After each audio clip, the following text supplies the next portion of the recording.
All right, let's tackle something a lot of people think is, well, pretty tricky, if not impossible. We're going to take the elegance of a MacBook and pair it with the raw power of Zorin OS. And if you're thinking installing Linux on Apple hardware is just a simple point-and-click job, you might be in for a little surprise. I mean, you've probably installed an operating system before, right? You download the file, you flash it onto a USB stick, you click Next a few times, and you're pretty much done. It's usually that simple.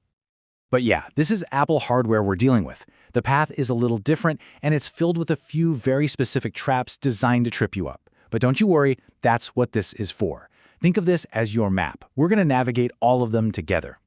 So what exactly makes this so different? Well, it really all comes down to the way these two systems think about storing data. Here's the core issue, right here. The main hurdle is the file systems.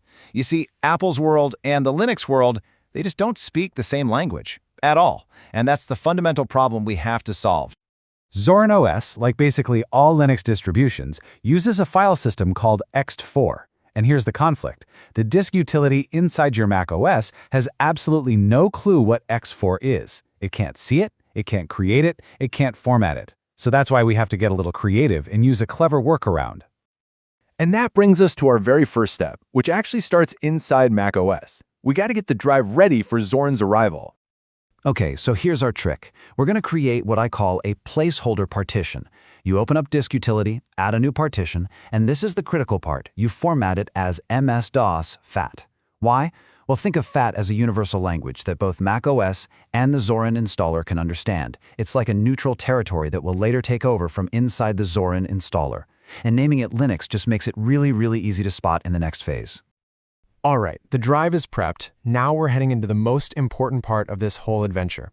We're booting from the Zorin USB, and the choices we make in the next couple of minutes, they are absolutely critical.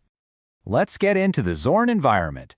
First, shut down the Mac and pop in your Zorin USB drive. Then, hit the power button and immediately press and hold the left option key. That's the Alt key. This brings up the Mac's boot menu. You're looking for that yellowish-orange icon labeled EFI Boot. That's your Zorin USB. Select it, and you're on your way.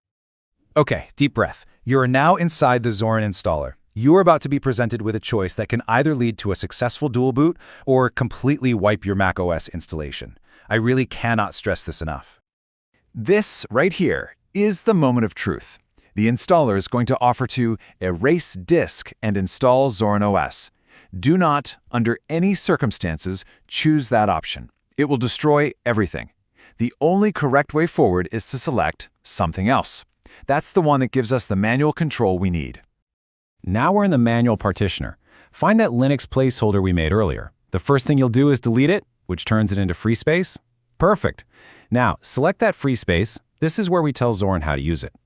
You're going to set Use As to ext4, its native language. Then, for mount point, you're just put in a single //.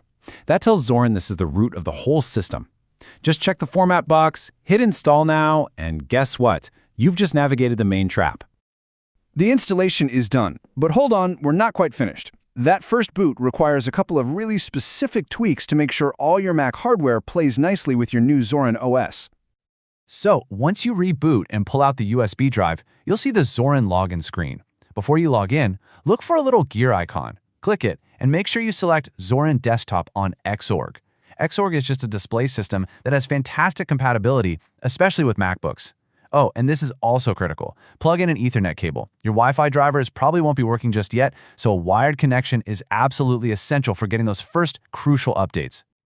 All right, one final little adjustment for total stability. To make sure our system always defaults to that super compatible Xorg option we chose, we're going to make it permanent. It just means disabling the newer alternative, Wayland, in a simple configuration file. To do this, we just need to edit one single file. Just open up the terminal and type or paste this exact command. This will open up a little text editor right there in your terminal, pointed straight at the file we need to change. And the change itself could not be simpler.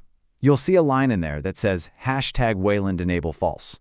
See that little hash symbol at the beginning? That just means the line is a comment, so the system is ignoring it. All you have to do is delete that one single character. By uncommenting the line, you make it an active command. Now just save the file, exit, and you are all set. And with that, Mission accomplished. You have successfully navigated the weird, unique challenges of Apple hardware, and you've installed a true dual boot system. Your MacBook is now a seriously versatile powerhouse. So, what were the key takeaways, the big traps we avoided? First, use an Ethernet cable for that first boot and update. Second, always create that MS-DOS FAT placeholder partition from inside macOS. Third, and most importantly, always choose something else in the installer. And finally, select Zorin Desktop on Xorg for that first login. You get those 4 things right, and you're golden. You now have the absolute best of both worlds. The polished, beautiful user experience of macOS and the limitless, raw power of Linux running together on one amazing machine. You've basically just turned your MacBook into a chameleon. So the real question now is, what are you going to build with all that power? What problems are you going to solve that you couldn't before?